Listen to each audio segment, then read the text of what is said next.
Alors, bonjour et bienvenue à tous. Merci d'être aussi nombreux pour ce webinaire Comment devenir un digital nomade salarié. Alors, pour info pour les derniers arrivants, ce webinaire est enregistré pour pouvoir diffuser le replay pour ceux qui ne sont pas présents aujourd'hui. Donc, on est une team, une girl power aujourd'hui. Donc, je vais laisser les filles Emma, Alexia et Julia se présenter avant de démarrer le webinaire. Alors, Julia, si tu veux commencer, par exemple. Oui, bonjour. Alors, je m'appelle Julia Le Guillou et je suis chef de projet marketing au sein de Nomamundi. Donc, Nomamundi, c'est un projet de Visamundi et nous vous assistons dans les démarches d'obtention de visa de télétravail. Top. Exactement. Bonjour à tous. Moi, c'est Alexia et je travaille donc avec Julia chez Visamundi où je suis la responsable marketing. Et puis, Alexia qui nous parle d'une destination un peu atypique. On vous en parlera à la fin de ce webinaire. Bonjour à tous, moi c'est Emma, donc je travaille en tant que Community Manager chez Hollyworking. Et pour finir, donc moi c'est Flora, je suis en charge de la communication et du marketing chez Hollyworking. Donc Hollyworking, pour ceux qui ne connaissent pas notre solution, c'est un accompagnement pour les salariés et leur entreprise qui souhaitent partir 3 à 12 mois à l'étranger en télétravail. Voilà, donc bienvenue à tous. On est très contents de vous retrouver sur pendant ce webinaire. Donc, pour vous en dire un petit peu plus, on va commencer par évoquer les tendances visa télétravail et digital nomade avec Julia. Ensuite, on va vous parler des métiers compatibles avec ce mode de vie. Emma vous parlera des points d'alerte sur l'organisation à distance quand vous décidez de partir en télétravail à l'étranger. Et puis, la question que vous allez sûrement vous poser est votre entreprise dans tout ça. Et puis, enfin, le fameux témoignage de Alexia qui nous en dira un petit peu plus sur son expérience en télétravail au soleil. Alors, n'hésitez pas bien tous à couper vos micros. Ouais, s'il vous plaît. Top. Eh bien, on va pouvoir y aller.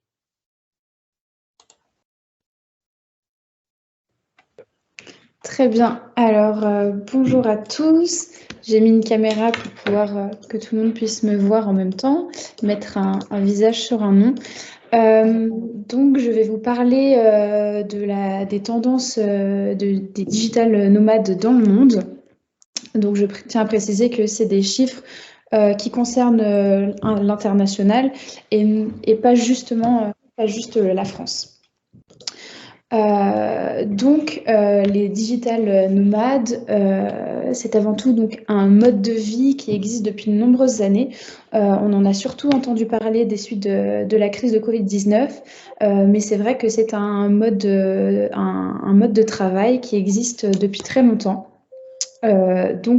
En 2018, les nomades numériques, ils étaient plus nombreux à être employés par une entreprise. Donc, on voyait qu'il y avait vraiment une réelle tendance au sein des entreprises de faire confiance à leurs salariés pour partir télétravailler à l'autre bout du monde. On avait plus de femmes que d'hommes qui décidaient de tenter l'aventure du télétravail à l'étranger. On avait 42% des nomades numériques qui l'étaient depuis moins d'un an. En 2022,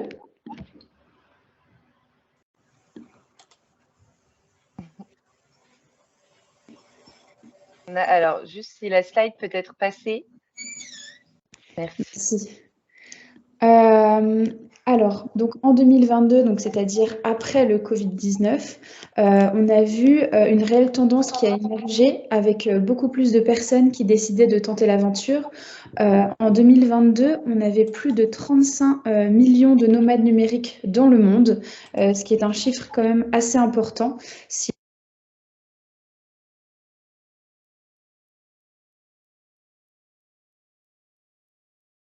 Alors, on ne t'entend plus, Julia. Si tu peux réactiver ton micro.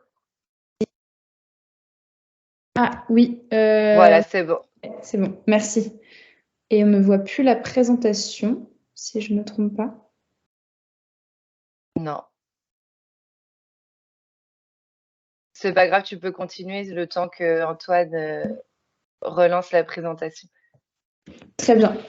Alors, comme je le disais, donc si la communauté mondiale des nomades numériques était un pays, elle se classerait au 41e rang en termes de population, juste après le Canada et le Maroc. Donc, on remarque quand même que c'est un réel mode de vie qui commence à immerger. La communauté des nomades numériques, actuellement, elle se répartit équitablement entre hommes et femmes, contrairement à comme je vous l'ai présenté juste avant, en 2018, où on avait plus de femmes que d'hommes qui décidaient de devenir télétravailleurs. Les 4 nationalités les plus courantes chez les nomades numériques, on va avoir les États-Unis avec 31% des nomades numériques, mais également le Portugal, l'Allemagne et le Brésil. Chez Nomamundi, on a réalisé plusieurs interviews de digital nomades et en général, ils nous disaient croiser dans leurs espaces de coworking beaucoup de personnes originaires des États-Unis. Donc c'est quelque chose qu'on remarque surtout dans les espaces de coworking qui sont des espaces d'échange, de rencontres entre digital nomades à l'étranger. Quand un digital nomade va décider de partir à l'étranger, il y a forcément le choix de la destination qui est très très important et on va avoir plusieurs critères de choix qui vont permettre à la personne de s'organiser en amont avant son voyage parce que c'est une réelle décision très importante à prendre en compte. On va d'abord se renseigner beaucoup sur la destination avant de partir. On recherche plutôt une destination avec un faible coût de la vie, une qualité de vie relativement élevée. Un digital nomade va rechercher un pouvoir d'achat beaucoup plus élevé dans la destination dans laquelle il va se rendre pour pouvoir réaliser beaucoup plus d'activités à côté de son travail. On recherche une vraie expérience, s'immerger dans la culture. On a également la question d'Internet et des connectivités rapides et accessibles. Le but, c'est de vraiment pouvoir télétravailler. Donc, télétravailler, c'est-à-dire avoir un ordinateur et une connexion Internet qui soit fiable, rapide, pour pouvoir répondre à ses clients à temps, pour pouvoir échanger avec ses collègues, son manager, ses clients, mais pouvoir vraiment être efficace professionnellement parlant. Un digital nomade, quand il part à l'étranger, en général, c'est tout seul. Donc, il a besoin de sécurité pour se sentir vraiment bien dans la destination parce que ça va être son chez-soi pendant entre 6 mois et 1 an. Donc, on recherche un faible taux de criminalité, une sécurité dans les déplacements à pied, un environnement sain et peu pollué, des expériences de plein air à côté qui soient accessibles et agréables. Et on va avoir également la grosse question qui concerne les visas. Alors, il existe des visas de télétravail. Donc, chez Nomamundi, on vous accompagne à en obtenir dans diverses destinations. Donc, un télétravailleur peut partir télétravailler à l'étranger dans le cadre de vacances. Ça va plutôt être sur sur une courte période. Mais si la personne décide de partir entre 6 mois et 1 an, voire 2 ans, voire 3 ans. Les visas sont en grande partie, en majeure partie renouvelables. Par exemple, en Colombie, on peut partir pour une expérience de 2 ans pour vraiment s'immerger dans la culture. On cherche un visa qui va être avec un faible coût, une facilité d'obtention, disponible pour des séjours de longue durée qui sont autorisés avec des entrées multiples. Le but, c'est également de découvrir toute la région autour du pays de destination. Également la culture des cafés et du coworking. Les coworking, c'est vraiment des espaces très importants pour le digital nomade. Ça lui permet de sociabiliser, rencontrer des personnes qui sont également digital nomades, avoir la sécurité d'avoir une connexion Internet fiable. Donc ça, c'est des informations qu'on va rechercher en amont avant de partir en télétravail à l'étranger. On a également les expositions culturelles. Le logement est également une grosse question pour le digital nomade, car le logement représente 33% des dépenses d'un digital nomade. Donc c'est vrai que c'est très important d'avoir un logement où on se sente bien, qui soit confortable, également peu coûteux pour pouvoir réaliser des activités à côté. La possibilité de se déplacer à pied avec de bonnes options de transport public et le fait que la destination soit un centre de voyage central avec un aéroport majeur et des attractions à proximité, d'autres options de ville. Donc, je vous parle de visa de télétravail depuis tout à l'heure. Beaucoup ne sont pas au courant de ce qu'est un visa de télétravail, donc je vais vous expliquer le principe d'un visa de télétravail. Donc, les visas de télétravail, les premiers ont été lancés en 2020.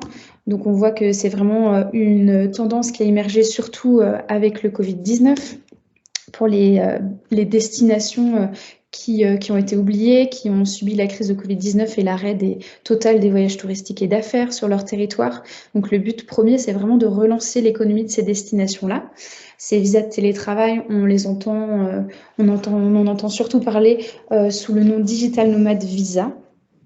On voit par exemple dans des destinations telles que les Caraïbes où finalement l'économie, elle repose en majeure partie sur le tourisme. Donc c'est vrai que c'est très important de stimuler l'économie, de la relancer et d'aider ces destinations dans cette crise qu'il y a pu avoir avec cette crise sanitaire. Comme je vous disais, donc les premiers visas télétravail, ils ont été lancés en 2020. Aujourd'hui, on compte 53 visas de télétravail, programmes également de télétravail. Et cette opportunité, elle permet à ces pays de donner la possibilité à des étrangers de venir travailler dans leur pays sans pour autant s'attribuer le travail des locaux. On ne recherche pas à faire baisser le taux de chômage, ou on ne cherche pas de la main-d'œuvre, on cherche vraiment des gens qui soient ouverts sur l'étranger, qui soient prêts à découvrir toutes ces belles cultures, les destinations, ces paysages. Donc, c'est vraiment donner l'opportunité à beaucoup de travailleurs de s'immerger dans la culture et de sortir de la routine professionnelle, d'éviter potentiellement un burn-out, de pouvoir s'épanouir personnellement, mais aussi professionnellement, parce qu'on sait que les deux sont liés. Donc, les télétravailleurs, ils sont présents pour une durée entre 6 mois et 1 an, voire une plus longue durée, pour dépenser leur salaire sur place et donc relancer l'économie du territoire. 80% des digital nomades préfèrent rester au même endroit pendant 3 à 9 mois. On voit que cette durée a tendance à s'allonger avec le temps. Que ce soit par rapport à l'écologie, on va chercher à avoir un tourisme beaucoup plus responsable, à rester sur place beaucoup plus longtemps, au lieu de revenir plusieurs fois dans la destination parce qu'elle nous a plu. On peut justement partir, ne pas quitter son travail pour autant, partir du jour au lendemain, mais partir dans une destination, garder son travail et découvrir une belle destination pendant 6 mois à 1 an. Surtout que donc en général, chez Nomamundi, on conseille à nos clients de rester le plus longtemps possible dans la destination parce que beaucoup décident de partir en famille. Et donc, c'est vrai que pour éviter de bousculer ses enfants, c'est bien de rester un peu plus longtemps pour qu'ils puissent ne pas être bousculés en changeant d'école régulièrement. On a les meilleures destinations selon Digital Nomad. On va avoir le Mexique, la Thaïlande, l'Indonésie et la Colombie. Donc maintenant, je vais vous parler des métiers compatibles Digital Nomad. Donc actuellement, je vous avais parlé des chiffres de 2018 à l'international, du fait qu'il y avait plus de salariés Digital Nomad dans le monde. Et maintenant, on voit en 2022 qu'il y a 83% des nomades numériques qui sont des travailleurs indépendants. Donc, on voit que la tendance s'inverse, mais elle est amenée à être équilibrée parce qu'on voit dans beaucoup de pays, avec le Covid-19, on s'est rendu compte qu'on pouvait faire son travail à distance, que finalement, dans beaucoup de travail, on avait juste besoin d'un ordinateur et d'une connexion Internet. Donc, finalement, on est beaucoup plus ouvert sur la question. On voit que beaucoup de responsables d'entreprise commencent à être ouverts à la discussion, à s'intéresser au sujet. Donc, c'est vrai que c'est super que ça évolue de cette façon-là. On a beaucoup de Français maintenant qui ont le télétravail dans leur entreprise. En général, c'est plutôt 2-3 jours par semaine. Voilà. Et les professions les plus courantes chez les nomades numériques, on va avoir le marketing, l'informatique, le design, la rédaction et le commerce électronique, qui représentent 51% de toutes les professions des nomades numériques. Donc, en général, c'est les domaines auxquels on pense quand on pense nomade numérique, mais il y a beaucoup d'autres professions auxquelles on ne pense pas forcément. Donc, on a 14% des professions des nomades numériques qui sont des carrières qui ne sont pas communément associées au digital nomade. On va avoir l'architecture, la médecine, le droit, l'urbanisme, l'ingénierie, etc. Donc, finalement, tout le monde peut devenir digital nomade. Le commerce électronique et le coaching conseil, c'est les domaines les plus courants pour les nomades numériques qui possèdent leur propre entreprise. Alors, donc, pour appuyer les propos de Julia, maintenant, je vais vous donner des exemples de métiers compatibles, notamment à travers des cas concrets de nos Holyworkers dans le monde. Donc, pour commencer, par exemple, on a Maëlys, qui est, elle, juriste en marché public chez C2L Solutions. Donc, Maëlys a fait le choix de partir en Thaïlande. Ensuite, on a Axel, qui est consultant en relations presse chez Oxygène. Il a choisi l'aventure Holyworking en Afrique du Sud. On va également avoir Grégoire, qui, lui, est business consultant pour la société The English Coach. Donc, lui a choisi la formule Globetrotter pour partir à la découverte de 3 pays, qui est la Thaïlande, l'Indonésie et le Costa Rica.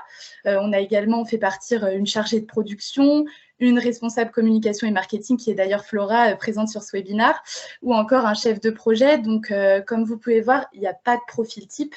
Ce sont vraiment des jobs et des situations qui vont changer en fonction des situations des Holyworkers. Il est important d'avoir en tête que voilà, même si vous avez un rythme de télétravail de quelques jours par semaine en France, à partir du moment où votre mission professionnelle est 100% compatible avec du télétravail, vous avez très bien la possibilité de l'effectuer pendant quelques mois à l'étranger.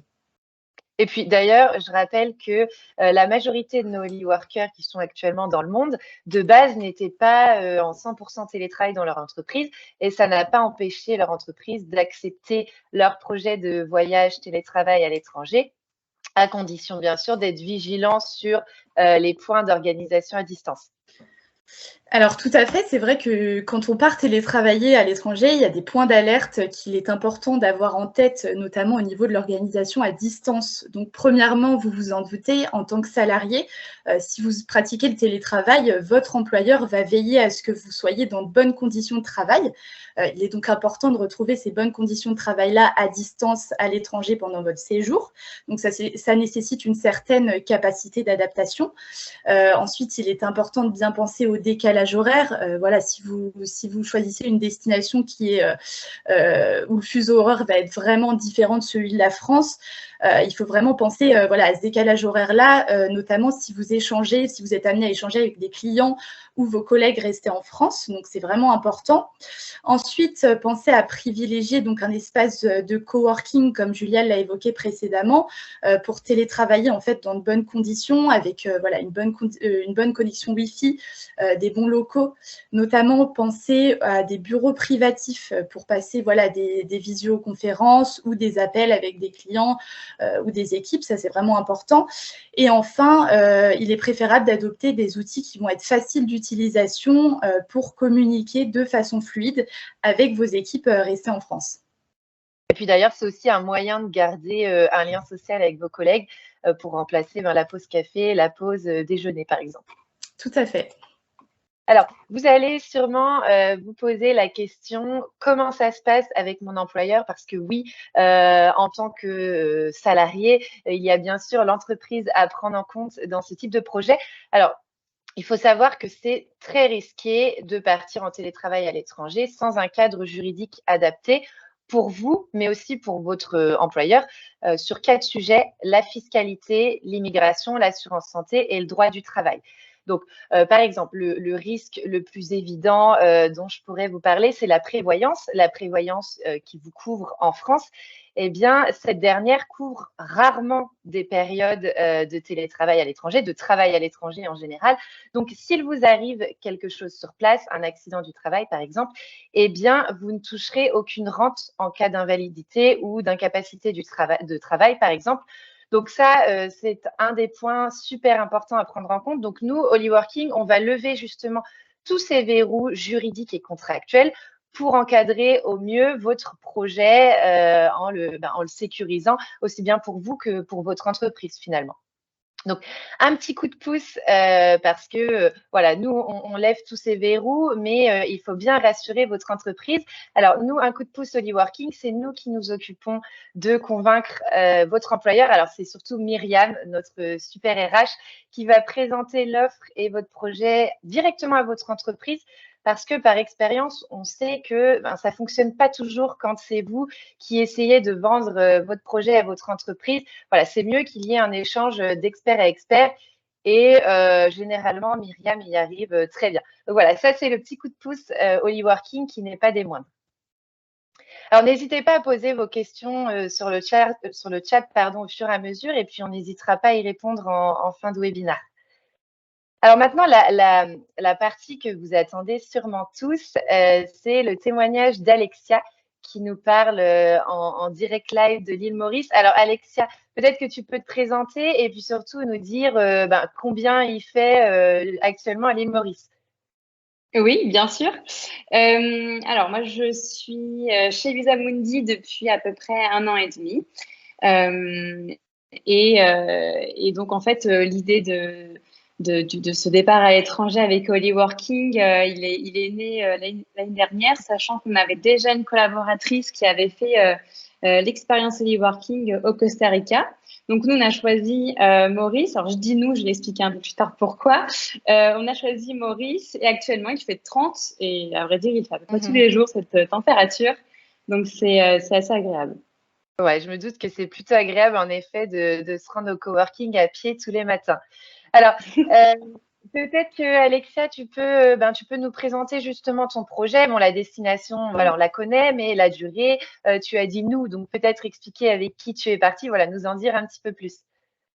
Oui, pas de problème. Alors effectivement, j'ai eu l'opportunité, surtout sur le plan personnel, de pouvoir partir à l'étranger. C'était l'occasion, donc comme je le disais, comme on avait déjà fait cela par le passé avec une collaboratrice, l'idée est née dans ma tête en mode pourquoi pas moi, pourquoi je ne tenterais pas aussi l'expérience. Donc j'avais pour idée de choisir une destination qui n'ait pas trop de décalage horaire avec l'équipe en France. Donc au vu du catalogue de l'e-working, on avait plusieurs choix. Notamment Cap-Vert, Afrique du Sud et l'île Maurice. Donc, pour le coup, je me suis dirigée vers l'île Maurice pour une durée de 3 mois. Et en parlant avec mon équipe un soir à Nantes, puisque Visamundi est basé à Nantes, je me suis aperçue qu'une collègue à moi, au pôle production, était intéressée par le même projet. Donc, de partir à l'île Maurice pendant 3 mois à partir de janvier, février de cette année. Du coup, on s'est dit qu'on allait proposer cette formule duo à notre direction. Et c'est comme ça qu'on a atterri ensemble à l'île Maurice. Top. Et d'ailleurs, n'hésitez pas à aller suivre leurs aventures sur Instagram. Je vous ai mis le lien dans la conversation. Alexia et Clarisse nous partagent leur quotidien à l'île Maurice et c'est plutôt chouette, j'avoue. Yes. Peut-être qu'Alexia, tu peux nous parler également de la mise en place de ton projet avec Hollyworking, avec ton entreprise en amont, toutes les démarches administratives, contractuelles. Oui, bien sûr. Déjà, la première chose, c'est d'en toucher un mot à sa direction, voir un petit peu ce qu'on en pense. Est-ce que c'est possible? Est-ce que c'est envisageable? Donc, moi, c'est ce que j'ai fait dans un premier temps. Et ensuite, je me suis donc adressée à Hollyworking pour pouvoir recevoir une simulation du coût du projet dans sa globalité, puisque partir comme ça sur un long séjour, ça a quand même un coût, ce qui est normal. Donc, Hollyworking envoie une simulation en fonction de la destination qu'on vise et puis de la durée également. Et une fois que ça a été fait, ça a vraiment enclenché tout le reste des démarches avec Hollyworking qui se charge donc de tous les sujets un petit peu anxiogènes et énergivores qui peuvent composer un séjour, comme l'assurance, la mutuelle, les contrats en tout genre, des sujets qui ne sont pas forcément fun et qu'on ne maîtrise pas forcément non plus. Donc ça, c'est une sérénité en plus pour nous en tant qu'Hollyworker d'avoir cet accompagnement. Et puis, l'avantage aussi, c'est qu'on a quelqu'un sur place qui nous accompagne avant le séjour et une fois qu'on arrive. C'est un Holy Coach, comme on le dit dans le jargon. Nous, il s'agit de Tess. C'est une personne qui est expatriée depuis 5 ans à l'île Maurice. Et Tess, en fait, nous a aidé déjà à trouver un logement avant qu'on arrive sur l'île, et puis aussi à trouver un espace de coworking où on pourrait s'installer avec Clarisse pour travailler. Donc ça, c'est pareil, c'est agréable de pouvoir avoir un soutien qui est vraiment basé sur place et qui ne peut pas se tromper, à vrai dire, sur ces sujets-là. Et comme ça, une fois qu'on arrive, tout est prêt et c'est agréable. Et puis ensuite, Tess est aussi présente sur place si on a besoin. Elle est très réactive par message, si on a besoin de conseils, d'un bon plan, si on a un problème même d'ailleurs. Donc c'est un bon point. C'est un bon point pour nous. C'est rassurant, en effet. Tout à fait. Alors, est-ce que tu pourrais peut-être nous faire rêver, Alexia, ou pas d'ailleurs, en nous parlant de ton organisation à distance, en nous parlant d'une journée type, comment ça peut se passer pour toi au quotidien à Maurice? Oui, alors nous, il faut savoir qu'on a 3 heures d'avance sur la France. Ce qui fait que le matin, quand on se connecte avec Clarisse, notre équipe en France n'est pas encore réveillée. Donc, on a toute la matinée pour en fait avancer sur nos tâches respectives sans être, entre grands guillemets, dérangé par l'équipe. Donc, on est assez productive aussi sur ce temps-là. Donc, de 8h30 à midi et demi à peu près, on travaille comme ça. Après, on prend une pause déjeuner, bien sûr, au soleil. On a une super belle terrasse à l'espace de coworking qui est très agréable. Et puis ensuite, tout l'après-midi, donc de 1h30 à 16h30, c'est une plage horaire pour nous qui est dédiée à la France pour pouvoir faire nos réunions quotidiennes, voire hebdomadaires avec notre équipe basée à Nantes.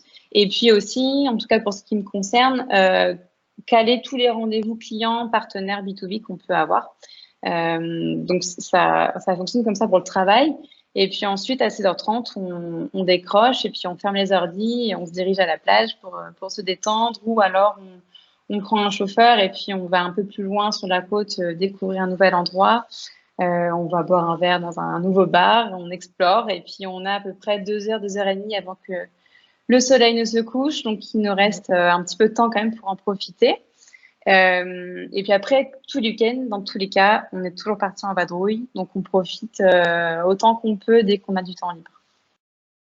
En effet, ça fait rêver. Alors, justement, pour les personnes peut-être qui s'interrogent sur la question du décalage horaire, toi, comment ça se passe justement? Est-ce que c'est suffisant d'avoir une demi-journée en commun avec ton équipe en France?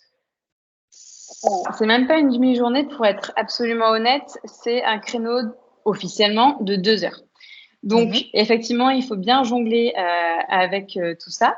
Cependant, jusqu'à présent, j'ai eu aucun souci. Les échanges restent fluides.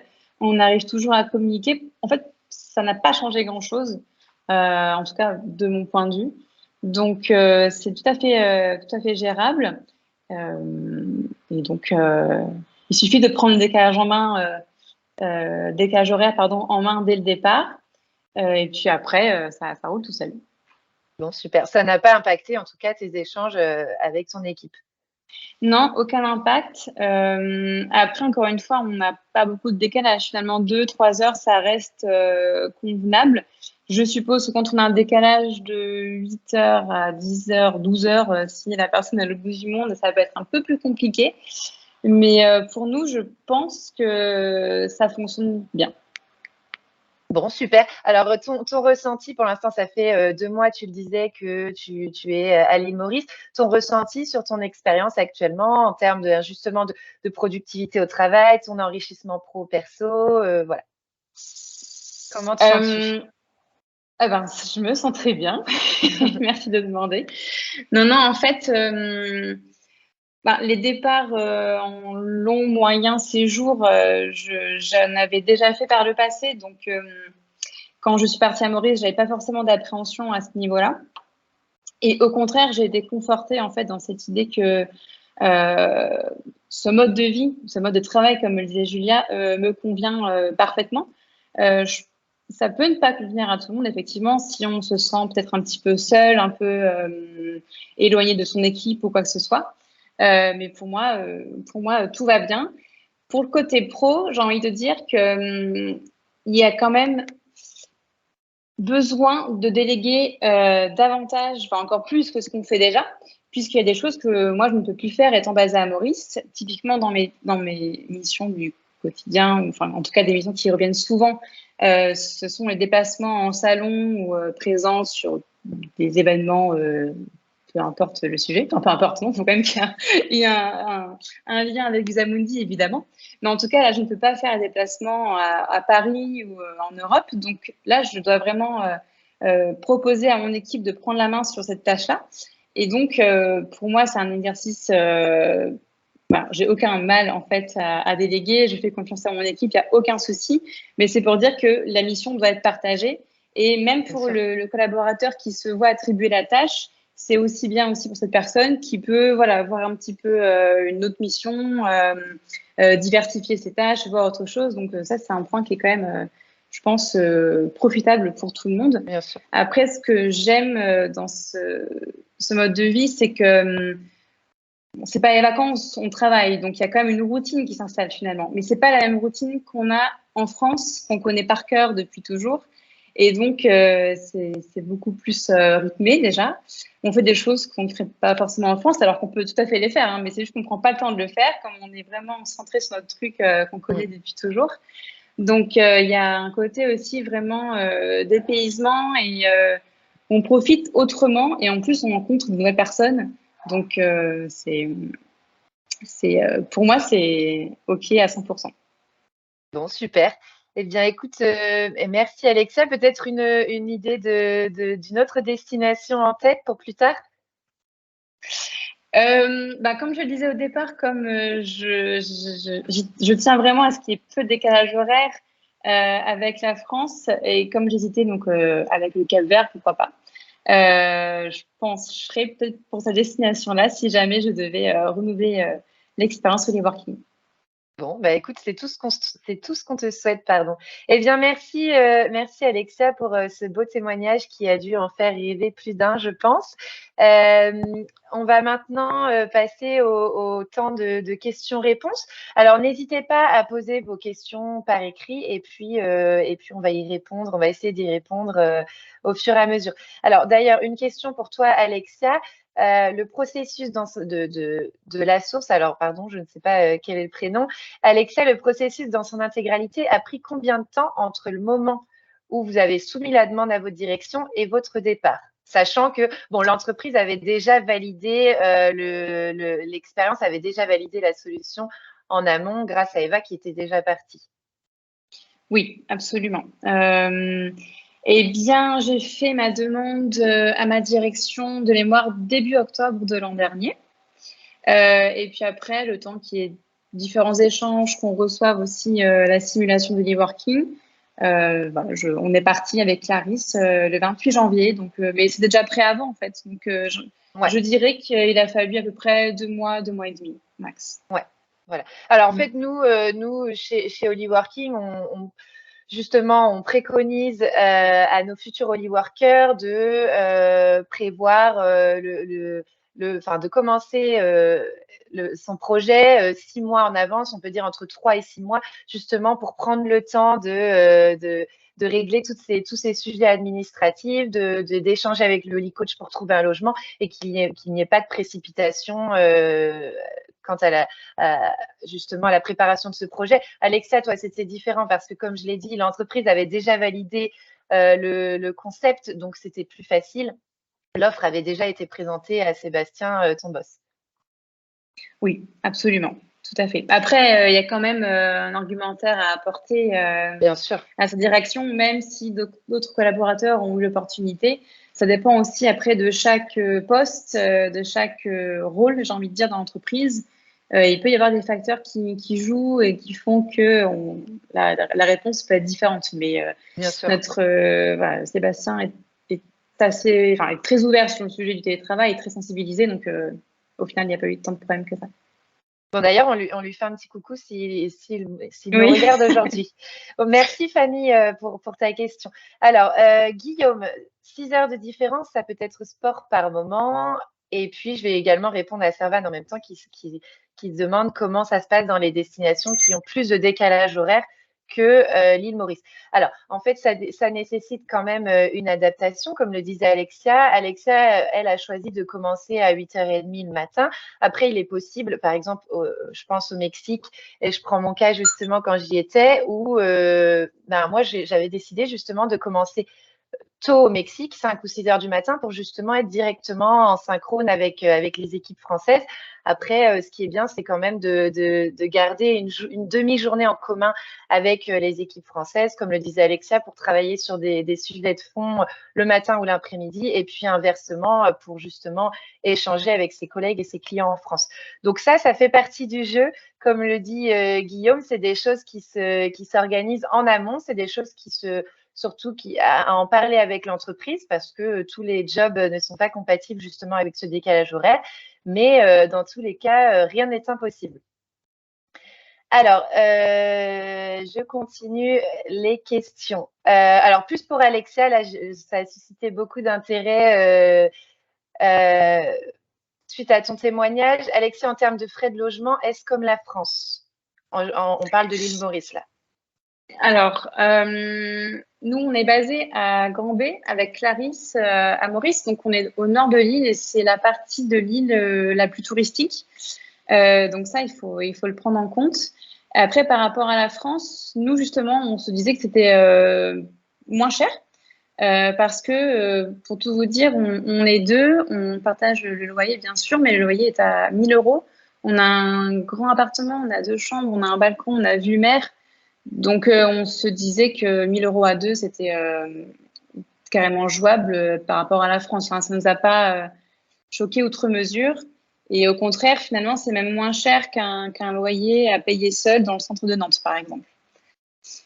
Bien sûr. Et puis, le coût de la vie sur place est quand même plus abordable que celui en France en termes de justement d'activité. Oui, alors ça va dépendre quand même de la zone où on se trouve. Mais globalement, effectivement, le coût de la vie est quand même moins cher à Maurice qu'en France. Ouais. Voilà. Encore une fois, ça dépend de la façon dont on souhaite vivre sur place. Aussi, oui, tout à fait. Alors, Brigitte, pour répondre à ton autre question, Alexia, as-tu la possibilité de prolonger si tu souhaites renouveler 3 mois? Alors, je pense qu'il ne faut pas poser cette question à Alexia parce que peut-être qu'elle en meurt d'envie. Mais en tout cas, nous, dans le processus Holyworking, c'est possible de renouveler l'expérience, mais à condition que l'entreprise soit d'accord, bien sûr. Hein, Sébastien, si tu m'entends. Oups. Alors, Céline, est-ce que votre contrat de travail change? Alors, non, le contrat de travail reste actif. Ça, c'est important. En fait, il va prendre la forme d'un avenant au contrat de travail qui stipule que vous êtes en télétravail à l'étranger, tant de temps et à tel endroit. Voilà. Mais le contrat de travail, votre contrat de travail ne change absolument pas. Donc, il n'y a pas d'obligation à passer en freelance, loin de là. Alors, Aurélie, accompagnez-vous aussi les personnes qui sont en freelance? Alors, nous, notre cœur de métier chez Holyworking, c'est le digital nomadisme salarié. Alors, on peut accompagner les freelances, mais ce n'est pas notre spécialisation. Là, c'est surtout Nomamundi qui va pouvoir vous répondre justement. Alexia, justement, pour les visas de télétravail, on va cibler que ce soit salarié, freelance, indépendant. C'est vrai que la cible est quand même assez large. Donc, on peut accompagner les freelances dans leur obtention de visa de télétravail. On a également des partenaires de confiance comme Holyworking pour vous accompagner sur d'autres sujets. Voilà, exactement. Merci, Julia. Alors, je n'ai pas répondu à toutes les questions. On va peut-être clôturer ce webinaire parce que le temps passe. Donc, je vais vous mettre dans le chat de suite un lien pour nous recontacter, soit la team Holyworking, soit la team Nomamundi, pardon. Donc, voilà, n'hésitez pas à remplir, à se rendre sur cette petite page, à remplir un formulaire et puis on n'hésitera pas à vous recontacter justement suite à ce webinaire. Alors, il y a justement deux questions qui se sont rajoutées. Une expérience Holyworking est-elle possible avec des enfants? Bien sûr. Au contraire, c'est même vivement conseillé. On a beaucoup de Holyworkers qui sont partis en famille. C'est une super expérience pour les enfants. Donc, justement, le Holy Coach qui accompagne en amont pour le logement accompagne également pour trouver l'école des enfants en amont. Donc, on ne peut que recommander cette expérience en famille. Voilà, donc je clôture ce webinaire avec cette dernière question. Donc, n'hésitez pas encore une fois à vous rendre sur la page que je vous ai mis dans le chat. On sera ravis de répondre à toutes vos questions. Merci d'avoir été si nombreux. En tout cas, merci les filles d'avoir animé ce webinaire avec moi. Et puis, au plaisir de vous retrouver pour un prochain webinaire. Je vous souhaite une bonne journée à tous.